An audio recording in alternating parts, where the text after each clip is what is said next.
on out there, peeps. This will be a wake-up call for a lot of you. For a couple of years now, you guys heard me talk about the Great Reset and all the problems that's coming with it. It's not just about the central bank digital currency and them being able to program it, put an expiration date on it, them control what you can and can't spend on it.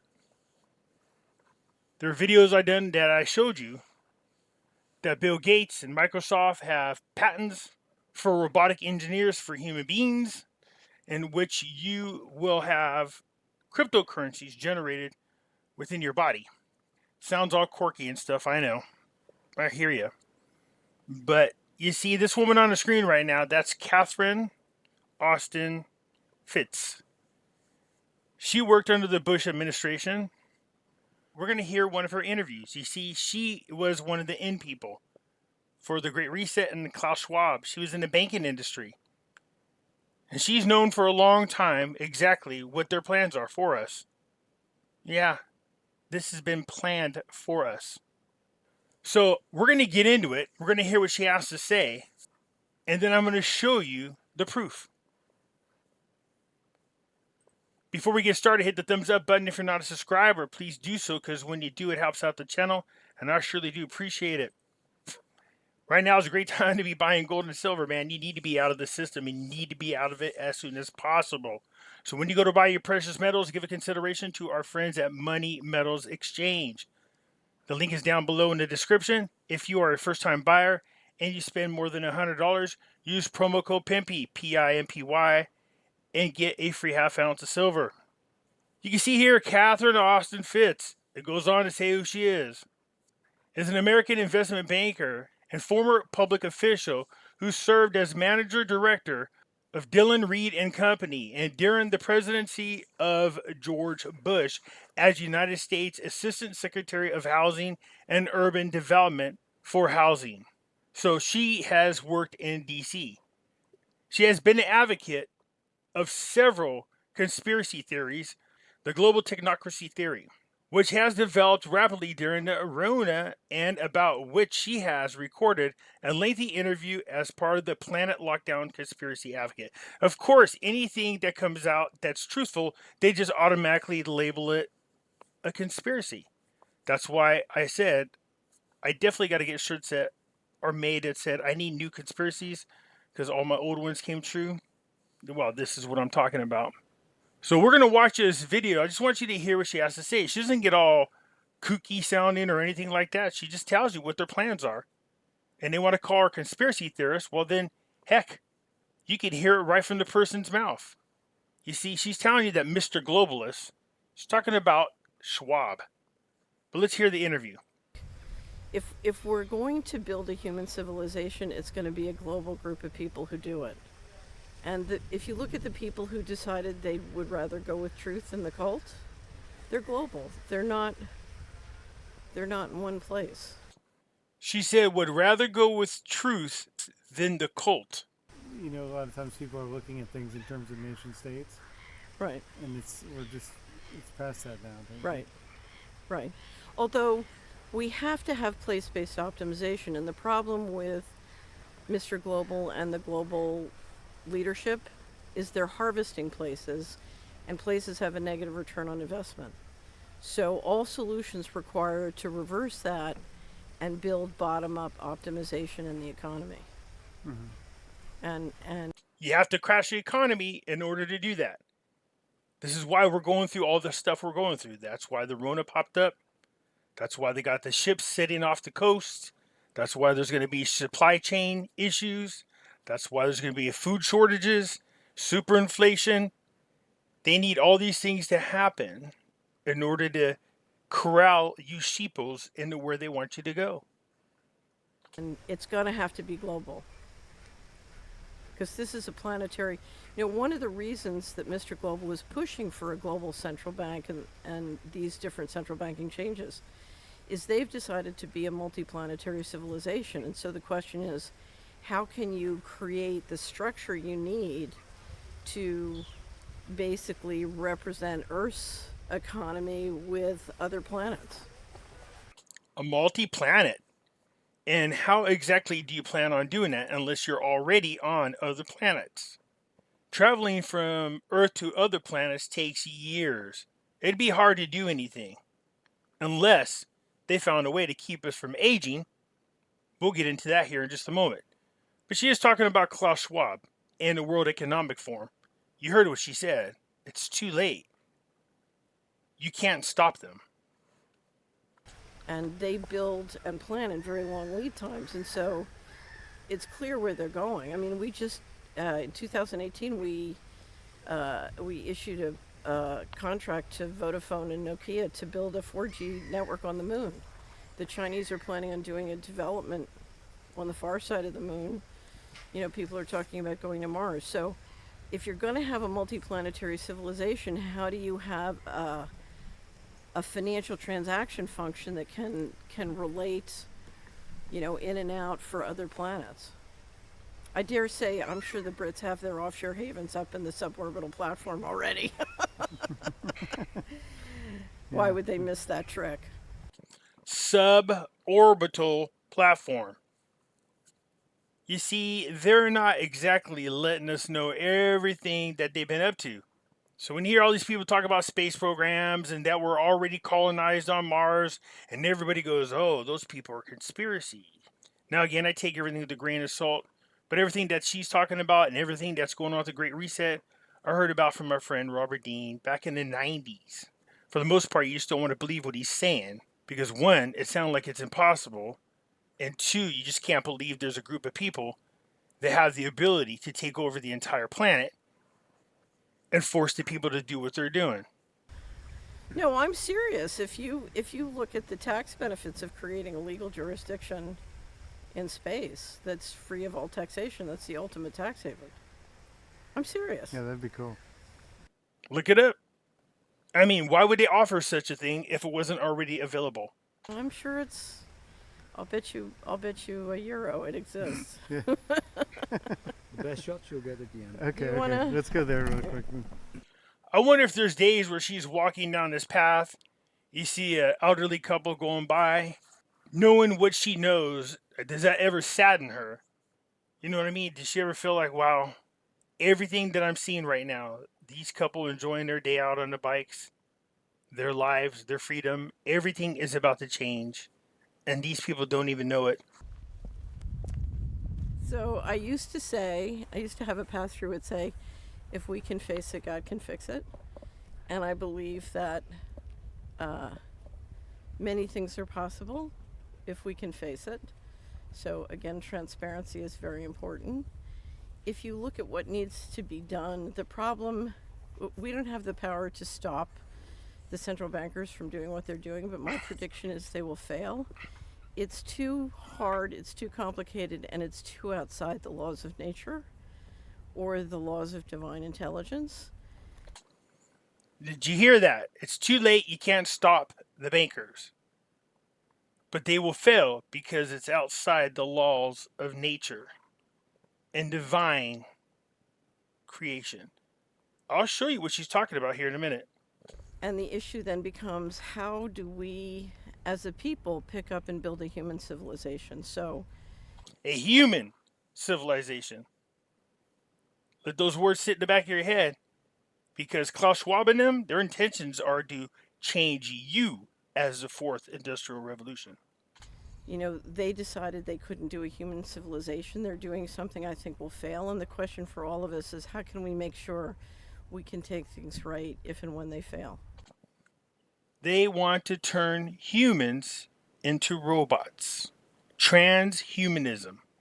That's what the World Economic Forum is working on. That's why you got the metaverse. They have you in virtual reality and all these games and playing around with cryptocurrencies and everything else. Every one of those things is a part of this movement. So everybody knows my favorite Bible story is the story of Gideon, and that's my prediction for what's going to happen. And how does that go? The story of Gideon is a long story. I won't tell the whole thing, but essentially, an angel of the Lord comes and asks Gideon to throw the Midianites out of Israel, and Gideon insists he's too unimportant and too helpless to do it. And the angel of the Lord says, well, that's okay, we're going to do it. You're perfect because everybody will know it was us, not you. So in fact, Gideon calls for an army, and the angel of the Lord makes him go through very many tests to make him realize that he doesn't need a big army, he just needs people who are faithful and competent.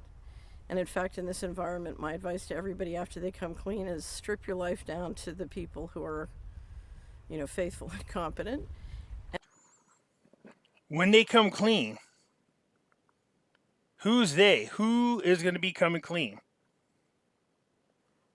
And then so Gideon comes down the side of the mountains. The Midianites are sleeping in the valley below, and he comes down with Gideon's army, banging pitchers and lanterns.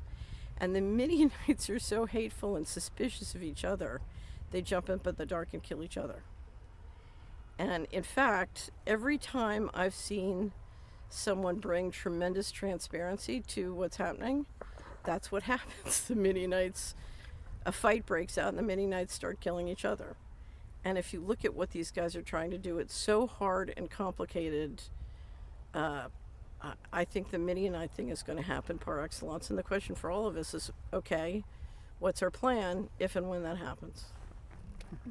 What's your plan if that happens? What is my plan?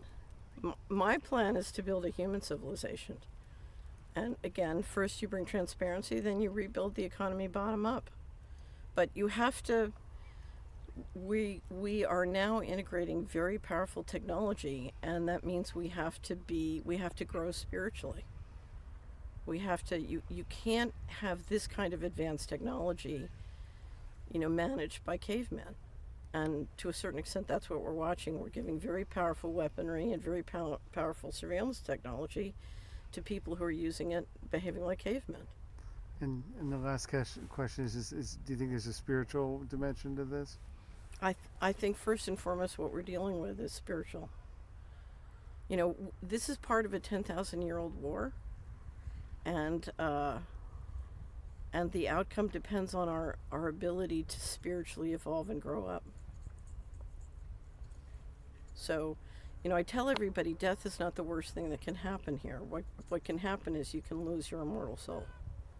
That's your danger. So stop worrying about death and start worrying about, whether you're going to be free or not. Free or not, your immortal soul. Can your immortal soul be captured? Yes. There he is himself, Mr. Globalist, with his and the youth globalist leaders. I'll be covering more on that and putting it on Pimpy's news network because there's no way in heck YouTube's going to allow it on here. And I have the entire list year by year of all those who joined. You'd be surprised who's on the list. Those you thought might have been heroes are not. But let's hear Klaus Schwab here tell us what the fourth industrial revolution is and what is their plans for our future. The difference of this fourth industrial revolution is it doesn't change what you are doing. It changes you. If you take genetic editing, right. Just as an example, it's you who are changed. Yeah. And of course, this has a big impact on your identity. Yeah. Data might enable human elites to do something even more radical than just build digital dictatorships. By hacking organisms, elites may gain the power to re-engineer the future of life itself. This guy said elites and dictatorships. Do you hear what he's saying? Because once you can hack something, you can usually also engineer it. Now, in the past, many tyrants and governments wanted to do it, but nobody understood biology well enough, and nobody had enough computing power and data to hack millions of people. Neither the Gestapo nor the KGB could do it. But soon, at least some corporations and governments will be able to systematically hack all the people. You hear what this guy's saying, right? I told you, they don't even hide it anymore. They are the New World Order. You hear what he's saying? You're going to be able to hack humans, engineer them. Klaus Schwab is a big fan of transhumanism, which is taking a human mind and soul and putting it into the robot and enslaving you forever. You just heard Catherine Austin Fitts say what? She wants to be around to restart the human race once this thing they're doing fails. So what are they doing? Well, they're moving you into the fourth industrial revolution, which is moving you out of the human body and into the robot. But first, they have to be able to alter your DNA. Something like a GMO, a genetically modified organism. And gee, I wonder how they're going to get the GMOs they're looking for.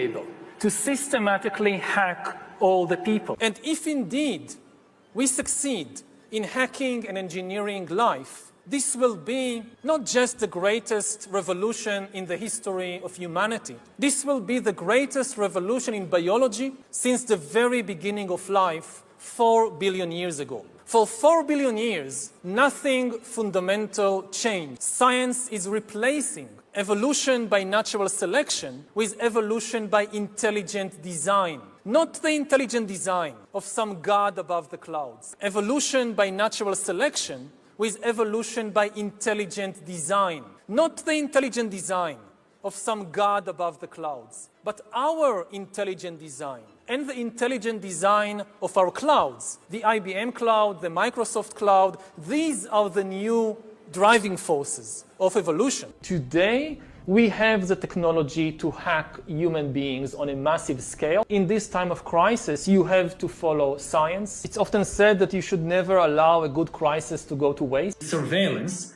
people could look back in 100 years and identify the coronavirus epidemic as the moment when a new regime of surveillance took over, especially surveillance under the brain, my body, my life. Does it belong to me, or to some corporation, or to the government, or perhaps to the human collective? Humans are now hackable animals. You know, the whole idea that humans have, you know, they have this soul or spirit and they have free will and nobody knows what's happening inside me. So whatever I choose, whether in the election or whether in the supermarket, this is my free will, that's over. Free will, that's over. Remember when Catherine said people that chose the truth over the cult, the globalist guy? This is Klaus Schwab in his little Star Trek getup. There's the cav right there. These symbols obviously are of a cult. This is a man and is the founder of the World Economic Forum. Makes you think, doesn't it? Here's something else that I brought up before. This is Klaus Schwab too. And there's a statue of the Marxist Lenin. Russia, Lenin in the background, see him? So when the 17th letter movement came out, I told everybody there's something suspicious about it. I couldn't put my finger on it at first, but later on, I figured it out. What it reminded me of, Operation Trust. This was something done during Lenin's time. And I warned everybody not to be fooled by it, just to be careful. Operation Trust, just like the Q movement, is used to identify those individuals who they believe can either be re-educated or they don't want to waste their time and therefore they're expendable, if you get my drift. So nothing happens without these guys knowing. Nothing at all.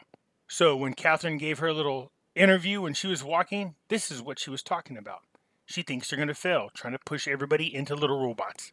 That's exactly what they want to do. Anyways, hit the thumbs up button. If you're not a subscriber, please do so, because when you do, it helps out the channel, and I surely do appreciate it. And I'll catch you later. I'm out.